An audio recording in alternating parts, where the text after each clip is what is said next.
தலைநகர் கோலாலம்பூரின் எம்பிபி எனப்படும் மக்கள் நலத்திட்ட ஆணையத்தில் அம்னோவினருக்கு எந்த ஒரு பொறுப்புகளும் வழங்கப்படவில்லை என்பதால் பாகிஸ்தானுடன் இணைந்து பணியாற்ற முடியாது என்று அம்னோவின் பத்து தொகுதி தலைவர் குலாம் முசாஃபர் குலாம் முஸ்தாகின் அறிவித்துள்ளார்.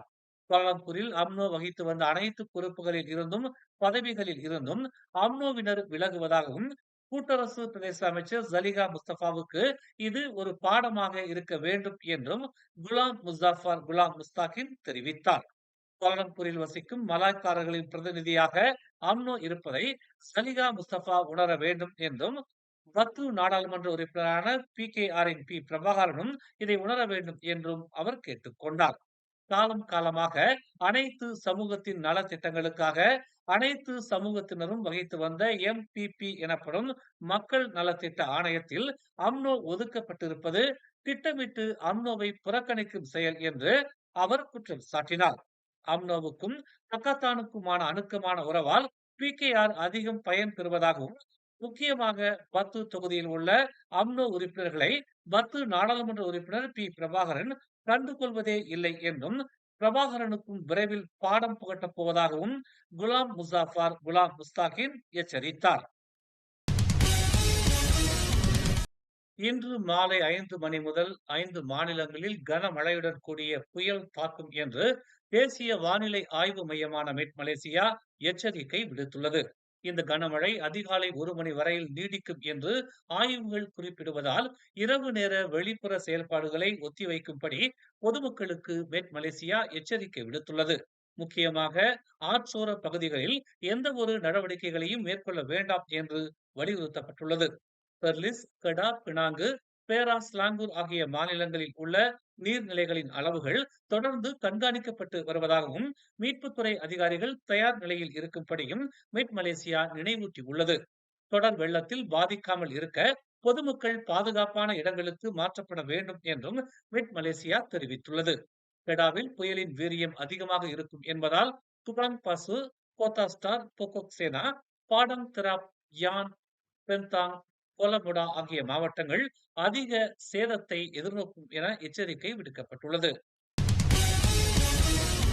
சபாவில் ஏற்பட்ட வெள்ளத்தால் இதுவரை 38 பள்ளிகளைச் சேர்ந்த 230 மாணவர்கள் பாதிக்கப்பட்டுள்ளதாக கல்வி அமைச்சர் பத்ரினா சீடேக் தெரிவித்துள்ளார். அடுத்த வாரம் பள்ளிகள் மீண்டும் திறக்கப்படுவதற்கு முன்பு வெள்ள நிலைமைகள் சீராக தவறினால் வீட்டு அடிப்படையிலான கற்பித்தல் மற்றும் கற்றல் முறையான PDPR முறையை செயல்படுத்த அமைச்சு பரிசீலித்து வருவதாக அவர் கூறினார். புதிய கல்வி அமர்வுக்கான தயார் நிலையை உறுதி செய்வதற்காக பாதிக்கப்பட்ட பள்ளிகளை சுத்தம் செய்வதில் தற்போதைய ஏற்பாடுகள் கவனம் செலுத்துகின்றன என்று அவர் குறிப்பிட்டார்.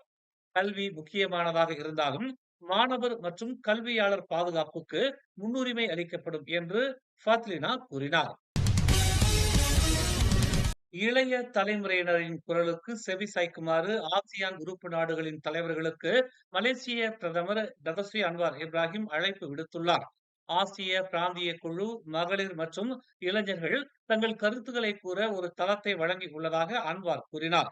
மேலும் ஒவ்வொரு நாட்டிற்கும் இது போன்ற வாய்ப்புகள் இல்லை என்றும் அவர் சுட்டிக்காட்டினார். ஆனால் ஒவ்வொரு ஆசியான் தலைமைத்துவ விழாவிலும் அமர்ந்து நமது இளைஞர்களின் கருத்துக்களை ஆலோசிக்க வேண்டும் என்று அவர் கேட்டுக்கொண்டார். தலைவர்கள் வாயை மூடிக்கொண்டு இளம் தலைமுறை வெளிப்படுத்தும் விஷயங்களை கேட்க வேண்டும் என்று அவர் ஆசியான் நாடாளுமன்றங்களுக்கு இடையேயான சபையின் 46வது பொதுக்கூட்டத்தை தொடக்கி வைத்து பேசுகையில் இதனை தெரிவித்தார். தேர்ந்தெடுக்கப்பட்ட பிரதிநிதிகளும் அரசாங்க தலைவர்களும் எப்போதும் தங்கள் மக்களின் உண்மையான விருப்பங்களை கேட்டு மரியாதையுடன் பிரதிநிதித்துவப்படுத்த வேண்டும் என்று அன்வார் வலியுறுத்தினார். ஜனநாயகம் என்பது சில வருடங்களுக்கு ஒருமுறை தேர்தல்களை நடத்துவது மட்டுமல்ல, ஆளும் கட்சியை கேள்வி கேட்கவும் விமர்சிக்கவும் பொதுமக்களால் மதிப்பிடவும் அனுமதிப்பது என்றும் அவர் கூறினார். அதிகாரத்தில் இருப்பது பெரும்பாலும் தலைவர்களை ஊழல் தூண்டுதலுக்கும் தங்களுக்கென அதிகப்படியான செல்வத்தை குவிப்பதற்கும் ஆளாக்குகிறது என்று அன்வார் எச்சரித்தார். இயற்கையிலேயே அதிகாரம் ஊழல் செய்ய முனைகிறது. மேலும் முழுமையான அதிகாரம் முற்றிலும் ஊழல் செய்கிறது. அதாவது நீங்கள் எப்போதும் எச்சரிக்கையாக இருக்க வேண்டும். அதிகாரத்தில் இருப்பவர்களை பொறுப்பு கூற வைக்க வேண்டும் என்று அன்வார் விளக்கினார். அதிகாரத்தில் இருப்பவர்கள் செல்வத்தை குவிப்பதற்கும் ஊழலை வாழ்க்கை முறையாக ஏற்றுக்கொள்வதற்கும் ஒரு போக்கு இருப்பதால் அரசாங்கங்கள் தோல்வி அடைவதை தாங்கள் கண்டிருப்பதாக அவர் மேலும் கூறினார். இந்த மாத தொடக்கத்தில் இந்தோனேசியாவில் ஊழல் தொடர்பாக போராட்டங்களை நடத்தியவர்களில் மாணவர்களும் அடங்குவர். கடந்த வாரம் நேபாள் அரசாங்கத்தை கவிழ்ப்பதில் இளம் ஆர்வலர்கள் மற்றும் மாணவர்களும் முக்கிய பங்கு வகித்தனர். சமூக ஊடக தடையால் ஊழல் எதிர்ப்பு போராட்டங்கள் வலுவானதை தொடர்ந்து பிரதமரின் ராஜினாமா வரைக்கும் அது சென்றது குறிப்பிடத்தக்கது. ஷா அலாமில் ஒரு உணவகத்தில் புகைப்பிடிக்க வேண்டாம் என்று கூறிய பின்னர் சம்பந்தப்பட்ட தம்பதியினரை தாக்கும் சிசிடிவி கேமராவில் பதிவான ஒருவரை போலீசார் கைது செய்தனர். 49 வயதான சந்தேக நபரான மோட்டார் சைக்கிள் மெக்கானிக் நேற்று மாலை 4:30 மணியளவில் கைது செய்யப்பட்டதாக ஷாலா மாவட்ட காவல்துறை தலைவர் முகமது இக்பால் இப்ராஹிம் கூறினார். கடந்த செப்டம்பர் 11ஆம் தேதி ஷா ஆலம் பிரிவு 7ல் உள்ள ஒரு உணவகத்தில் சந்தேக நபர் புகைப்பிடிப்பதை 8 மாத கர்ப்பிணி பெண் ஒருவர் இரவு 11:50 மணியளவில் எதிர்த்து கேட்டார். அது தனது உடல் நலத்தையும் வயிற்றில் இருக்கும் குழந்தையையும் பாதிக்கும் என்று அஞ்சினார். அந்த பெண்ணும் அவரது கணவரும் முதலில் உணவக ஊழியர்களிடம் தலையிடுமாறு கேட்டுக் கொண்டனர். ஆனால் சந்தேக நபர் அவர்களை புறக்கணித்தார். கணவர் அவரை நேரடியாக 3 முறை எதிர்த்த போது சந்தேக நபர் இணங்க மறுத்து இறுதியில் தம்பதியினரின் மேசையை அணுகினார். பின்னர் இது வாக்குவாதத்தை தூண்டியது. வேண்டுமென்றே காயப்படுத்தியதற்காக தண்டனை சட்டத்தின் பிரிவு 323 கீழ் இந்த வழக்கு விசாரிக்கப்படுகிறது. தேசிய குடிநுழைவுத்துறை அதிகாரிகளில் இதுவரை 60 அதிகாரிகள் ஒழுங்கு மீறல் குற்றங்களுக்காக பணி நீக்கம் செய்யப்பட்டிருப்பதாக தேசிய குடிநுழைவுத்துறை தலைமை இயக்குனர் பெத்தோ ஜகாரியா ஷபான் தெரிவித்தார். நாட்டின் முக்கிய துறையான குடிநுழைவு துறையின் கட்டுப்பாடுகளை மீறியதால் அவர்கள் மீதான புகார்களின் அடிப்படையில் மேற்கொள்ளப்பட்ட விசாரணையில் இந்த பணி நீக்கம் செய்யப்பட்டிருப்பதாக பெத்தோ ஜகாரியா ஷபான் தெரிவித்தார்.